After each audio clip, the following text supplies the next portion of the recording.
So, welcome to Jumbo Eyes and welcome to our lecture series called Daily MCQ Practice. In this lecture series, we cover a particular day's current affairs. Remember, current affairs through a set of 4 to 5 MCQs.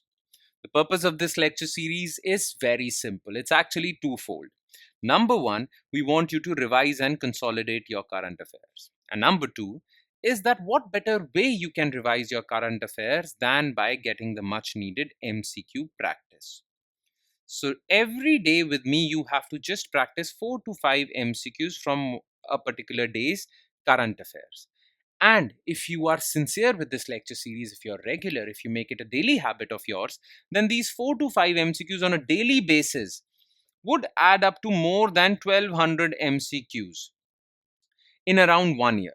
So by the time you're ready for your prelims examination next year, you would have practiced 1200 MCQs from current affairs alone.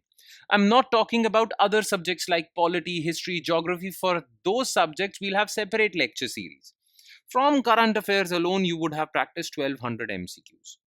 Okay, now that's a lot. 1200 MCQs is a lot. Okay, ask any serious aspirant. So make sure you make this lecture series a part of your daily routine. Okay, make it a daily habit of yours. All right, enough of the introduction. Let's straight away jump into the lecture, starting with question number 1. Consider the following statements regarding oral rehydration therapy. The first clinical trials of ORT were conducted by Richard Cash and David Nallin. As per World Health Organization, ORT has saved 60 million lives. Dr. Mahalanobis, who pioneered oral rehydration solution in India, was elected as a foreign member of Royal Swedish Academy of Sciences in 1994. Okay. Now, what is oral rehydration therapy? You must have heard about ORS. So, whenever someone is suffering from diarrhea, cholera, or any other communicable disease that causes diarrhea, loss of water, that causes dehydration, and such severe dehydration that it leads to death, mortality, it costs people lives. Okay, such severe dehydration.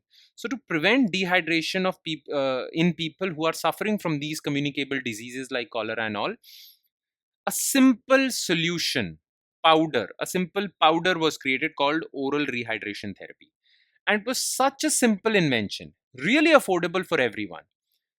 It was very simple, but it was very effective. Simple, yet it was able to save so many lives of people, especially in developing countries where the burden of communicable diseases is high. Okay, especially South Asian countries like India and Bangladesh. So the first clinical trials of ORT were conducted by Richard Cash and David Nallin in 1960s, especially for providing ORT therapy to Bangladesh in 1960s. Okay, 1970s basically. Okay, Bangladesh was actually suffering from a cholera epidemic.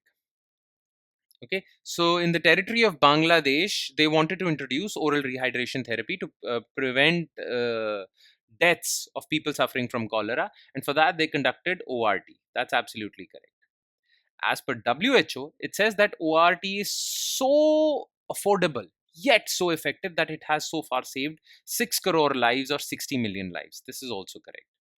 Now, who popularized or who pioneered ORT or oral rehydration solution in India? For that, the credit goes to Dr. Mahalanobis, who died in 2022, but his contribution in propagating ORS solutions to the impoverished regions of India is huge. Okay, so he was also elected as a foreign member of Royal Swedish Academy of Sciences for his contribution, especially in preventing deaths in India. Okay, he was elected as the member of Royal Swedish Academy in 1994. This is also correct. All three are correct. Okay, question number 2. Consider the following regarding gold reserves in the world. US Federal Reserve is the second largest custodian of gold in the world after Bank of England. Okay, many central banks of the world, including RBI, have kept their gold reserves in the safe custody of Bank of England. In the last 2.5 years, RBI has brought back nearly 130 metric tons of physical gold from the safe custody of Bank of England. Okay, now we are talking about physical gold over here. Okay, actual gold. Now, the central bank that has the highest reserves of physical gold is US Federal Reserve. The next rank is that of Bank of England. Okay, so US Federal Reserve is second largest? No, the largest. Second largest is Bank of England. Okay, now how does Bank of England has so many reserves of gold? What happens is that many countries or the central banks of many countries, like our country's RBI, they buy gold internationally and they don't bring that gold to India. They keep it in a bank. That bank is Bank of England, because Bank of England is considered very safe.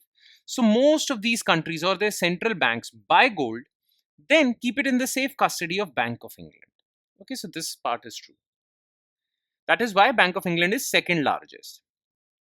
But in the last 2.5 years, RBI has decided to bring back its gold that was kept with Bank of England. The reason for that is that earlier RBI did not have so much storage capacity, but now it has. So it is bringing back that gold.